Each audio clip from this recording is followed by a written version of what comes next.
এই সম্মানটাকে যেভাবে উচ্ছ্বস করে নিয়ে জাতিকে সম্মানিত করেছেন, তার ধারাবাহিকতায় দেশনেত্রী বেগম খালেদা জিয়া এবং বর্তমানে ভারপ্রাপ্ত চেয়ারম্যান জনাব তারেক রহমান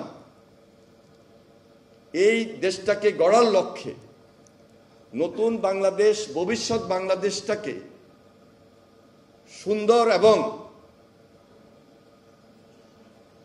প্রজন্মের উপযোগী, সময়ের উপযোগী এই প্রজন্মের জন্য, এই সময়ের জন্য যেই চিন্তাটুকু করেন, যেভাবে স্বপ্ন দেখেন, এটি আজকে কিন্তু আমাদের কাছে একটা স্বপ্নের জায়গায় পরিণত হয়েছে। এই জন্য কথাটা বলছি। অনেকেই বক্তব্য রেখেছেন, বলেছেন আমাদের আন্দোলন এখনো শেষ হয় নাই।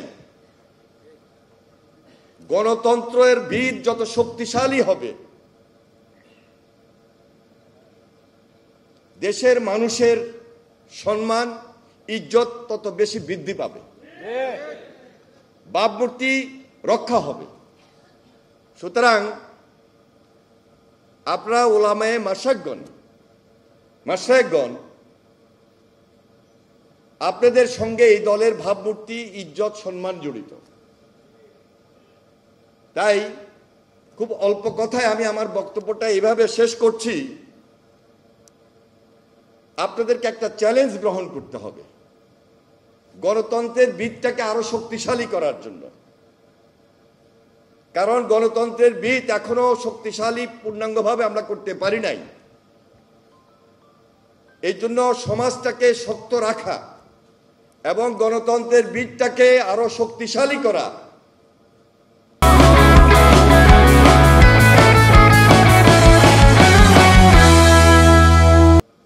যতক্ষণ পর্যন্ত এই সংগ্রাম আমরা শেষ না করতে পারবো, ততদিন এই ভবিষ্যৎ বাংলাদেশ, এই সুন্দর বাংলাদেশ স্থায়িত্ব বা স্থায়ীভাবে বা আমাদের স্বপ্নের বাংলাদেশ হিসাবে প্রতিষ্ঠিত হবে না।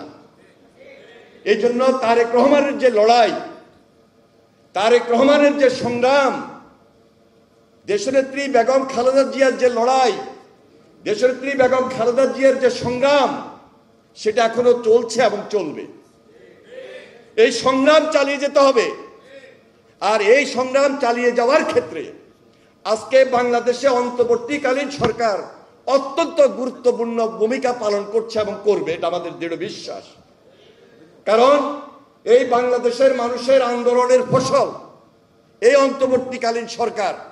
তাদের কাছে আমাদের চাওয়া অনেক, প্রত্যাশা অনেক, যে দেশে একটা স্বাভাবিক রাজনৈতিক পরিবেশ থাকবে, একটা গণতান্ত্রিক অধ্যায়।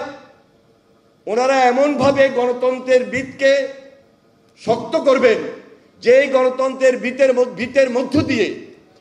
মধ্য দিয়ে বাংলাদেশে একটা জনগণের সরকার প্রতিষ্ঠিত হবে। এই জনগণের সরকার যতক্ষণ পর্যন্ত না আসবে, ততক্ষণ পর্যন্ত আমার আপনার বাংলাদেশের মুক্তি নাই। এই জন্য বাংলাদেশের মুক্তি, গণতন্ত্রের মুক্তি, গণতন্ত্রের প্রত্যয়, গণতন্ত্রের শক্তি, গণতন্ত্রের ভিত, যেটি বারবার তারেক রহমান সাহেব তার বক্তব্যের মধ্য দিয়ে আমার আপনার জাতির সামনে তুলে ধরছেন।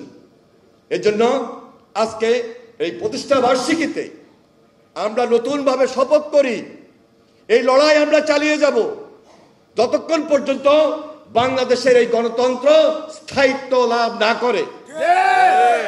বাংলাদেশের গণতন্ত্র স্থায়িত্ব, গণতন্ত্রকে শক্তিশালীকরণ, গণতন্ত্রের ভিতকে স্থায়ীভাবে, পূর্ণাঙ্গভাবে পাকাপোক্ত করাই হলো আমাদের সামনের লক্ষ্য।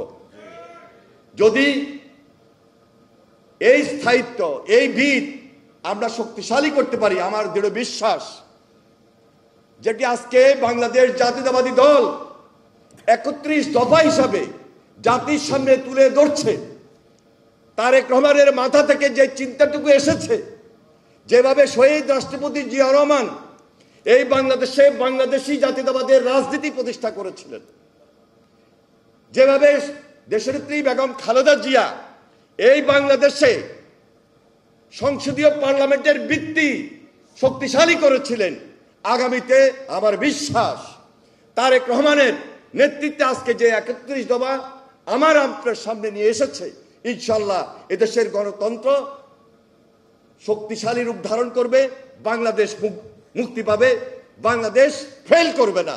যেটি আমাদের শপথ, যেটি আমাদের স্লোগান, যেটি আমাদের প্রত্যয়, সেটি আমাদের অঙ্গীকার। ধন্যবাদ সবাইকে। খোদা হাফেজ। বাংলাদেশ জিন্দাবাদ, জাতীয়তাবাদী দল জিন্দাবাদ, শহীদ অমর হোক দেশনেত্রী বেগম খালেদা জিয়া জিন্দাবাদ, তারেক রহমান জিন্দাবাদ। এবং